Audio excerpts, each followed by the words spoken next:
Hello प्यारे बच्चों, आज हम क्लास 5th कक्षा 5 भाषा भारती हिंदी विशिष्ट के विविध प्रश्नावली 1 को हल करेंगे। ये आपकी बुक में ही दी है और ये पाठ 7 के बाद में दी हुई है। प्रश्न 1, निम्नलिखित पंक्तियों का संदर्भ सहित अर्थ लिखिए। तो ये पंक्तियां दी हुई हैं, हमें इनका संदर्भ सहित अर्थ लिखना है। का त्यागी तरुओं के जीवन से हम भी तो कुछ जीना सीखें। संदर्भ, यह पंक्ति हमारी पाठ्य पुस्तक के पाठ 4 हम भी सीखें से लिया गया है।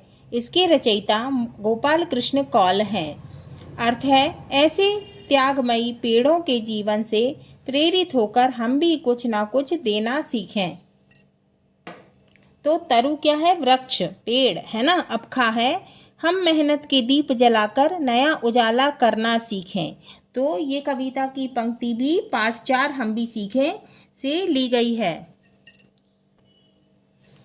संदर्भ पूर्वत है, माने पहले के जैसा, इसी के जैसा। अर्थ है, हमें अपनी कठोर मेहनत के बल पर देश समाज को एक नए प्रकाश से अवलोकित करना सीखना चाहिए।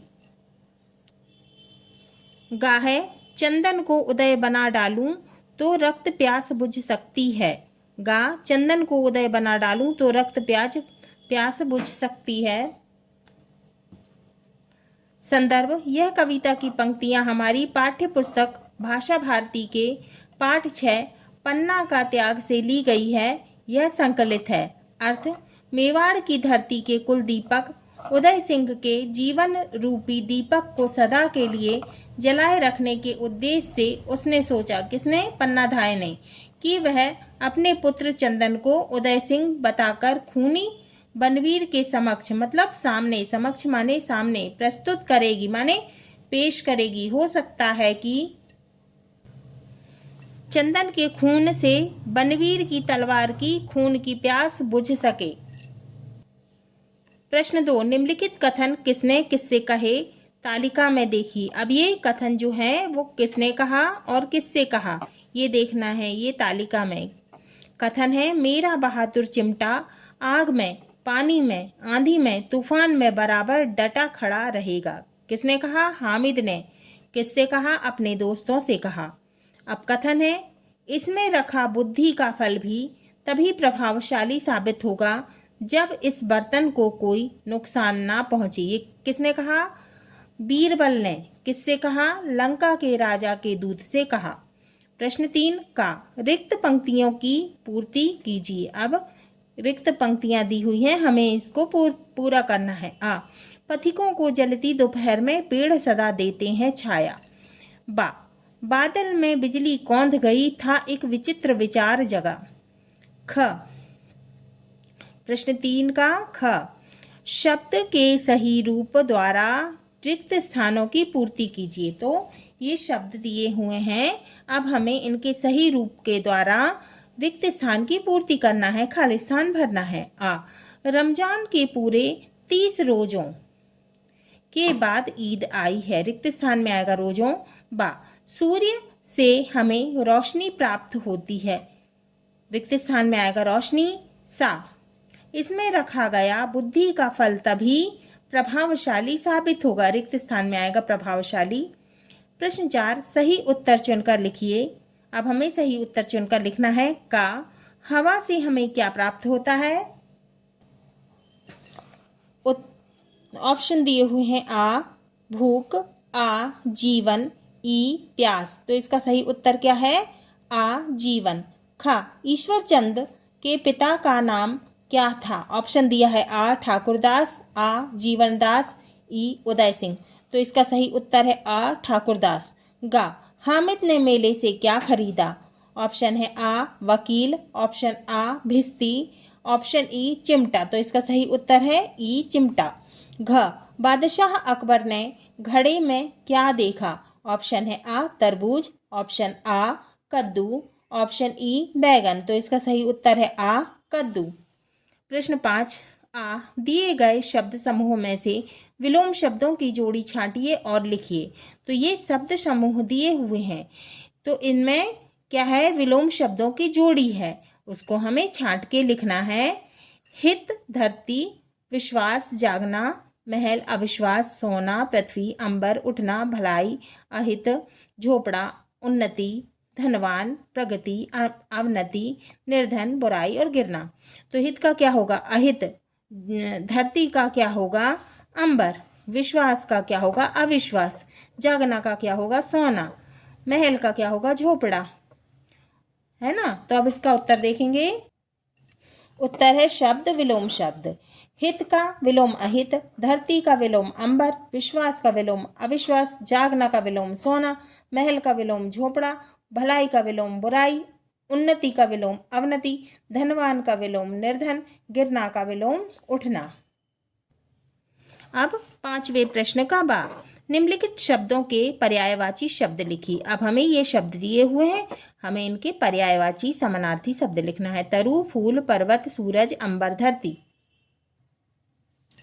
तरु का पर्यायवाची वृक्ष पेड़, पर्वत का पर्यायवाची पहाड़ गिरी, सूरज का पर्यायवाची भानु रवि दिनकर, अंबर का पर्यायवाची आकाश नभ, धरती का पर्यायवाची भू धरा।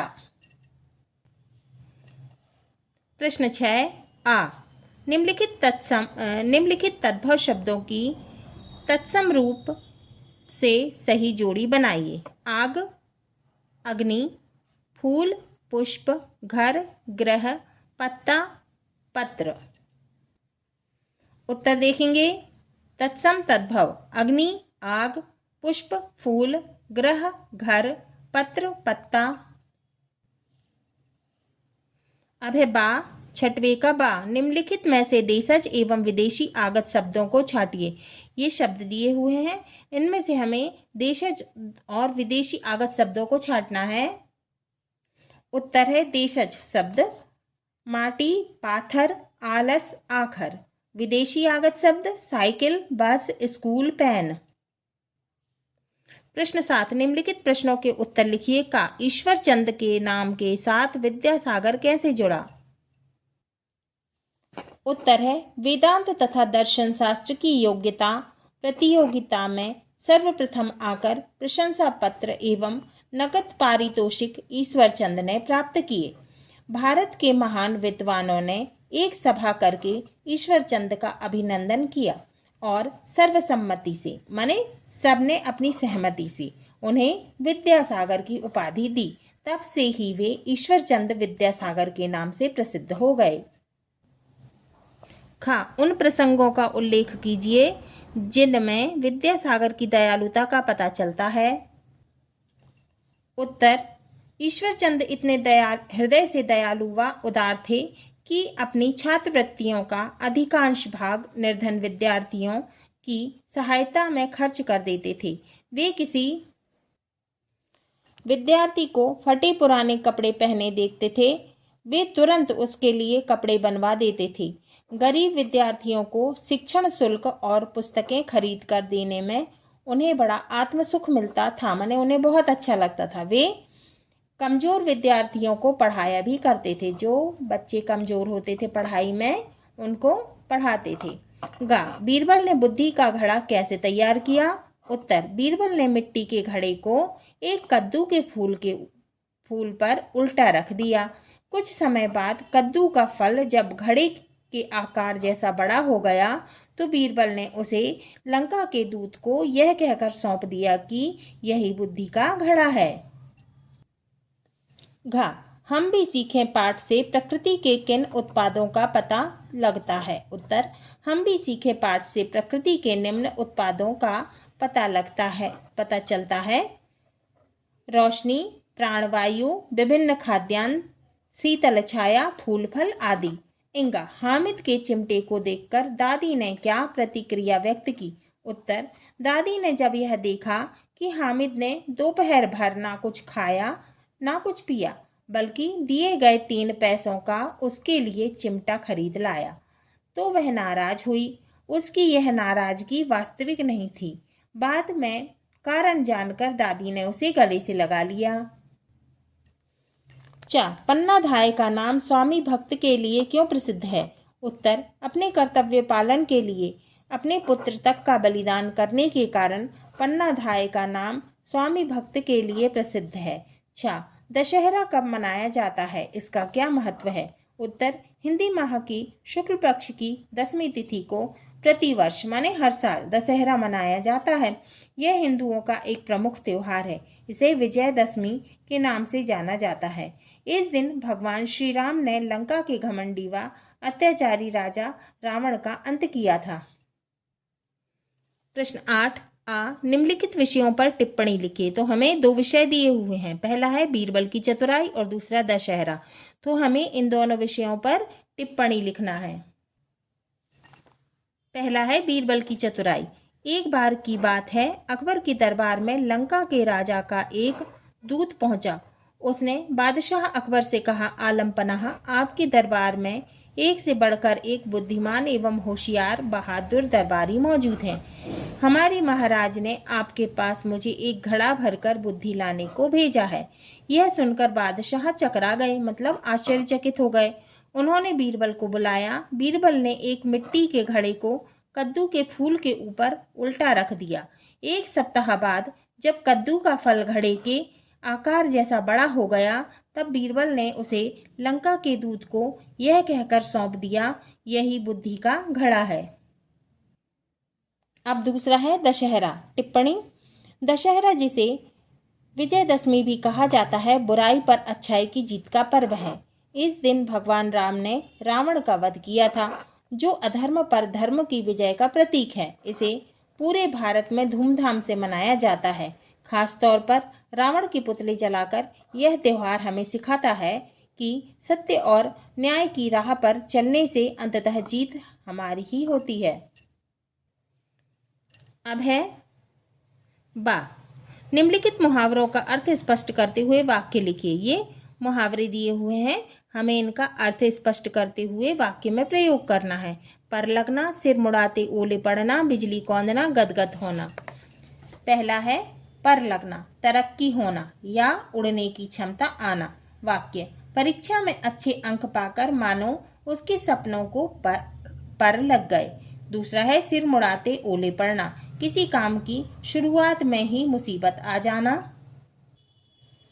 वाक्य, नया व्यापार शुरू किया और पहले दिन ही नुकसान हो गया, सिर मुड़ाते ही ओले पड़ गए। तीसरा, बिजली कौंधना, इसका अर्थ है अचानक से कोई चमकदार या फिर तीव्र घटना होना। वाक्य, उसकी सफलता की खबर सुनकर सबके चेहरों पर खुशी की बिजली कौंध गई। चौथा है गदगद होना। अत्यधिक, इसका अर्थ है अत्यधिक प्रसन्न या भावुक होना। वाक्य, अपने बेटे की सफलता देखकर माता पिता गदगद हो गए। अब है प्रश्न 9 आ, प्रगति शब्द में गति में प्रा उपसर्ग जुड़ा है ना? तो प्रगति शब्द में गति में प्रा उपसर्ग जुड़ा है, गति में प्रा उपसर्ग जुड़ा है। इसी प्रकार निम्नलिखित शब्दों में से उपसर्ग व मूल शब्द अलग अलग तालिका में लिखिए। निर्धन, पराजय, परिश्रम, अभिशाप। उत्तर है उपसर्ग शब्द, उपसर्ग मूल शब्द। शब्द है निर्धन, उपसर्ग क्या हो गया नेह, मूल शब्द क्या हो गया धन। नेह धन, धन क्या हो गया निर्धन, है ना। फिर पराजय, शब्द है पराजय, उपसर्ग है परा, मूल शब्द है जय। परा में परा प्लस जय उपसर्ग। परिश्रम, शब्द है परिश्रम, उपसर्ग है इसका परी और मूल शब्द क्या है श्रम, क्या हो गया परिश्रम। अभिशाप, शब्द क्या है अभिशाप, उपसर्ग क्या हो गया इसमें अभि और मूल शब्द हो गया शाप, अभि प्लस शाप अभिशाप। बाहे, शब्द बाहे ता प्रत्यय जोड़कर नए शब्द बनाइए। सज्जन, दयालु, मानव और महान। शब्द प्लस ता प्रत्यय और नया शब्द। सज्जन प्लस ता प्रत्यय सज्जनता, दयालु प्लस ता प्रत्यय दयालुता, मानव प्लस ता नया शब्द बन गया मानवता, महान प्लस ता प्रत्यय क्या शब्द बन गया महानता। सा, त्वा प्रत्यय से बनने वाले 2 शब्द लिखिए। सा, शब्द प्लस त्वा प्रत्यय नया शब्द, मह प्लस्त्वा महत्व, घन प्लस्त्वा घनत्व। प्रश्न 10 आ, निम्नलिखित वाक्यांशों में से विशेषण और विशेष्य छांटिए। विशेषण क्या होता है? जो संज्ञा और सर्वनाम की विशेषता बताता है विशेषण कहलाता है। अब वाक्यांश दिया हुआ है। पहला, दुबला पतला लड़का। विशेषण, विशेषण क्या हुआ? दुबला पतला। और विशेष्य क्या हो गया? लड़का।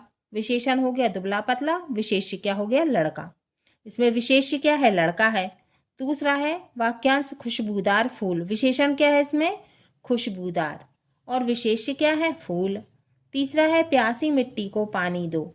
अब इसमें विशेषण क्या है? प्यासी। और विशेष्य क्या है? मिट्टी। अब चौथा है बालक अनपढ़ था। इसमें विशेषण क्या है? अनपढ़।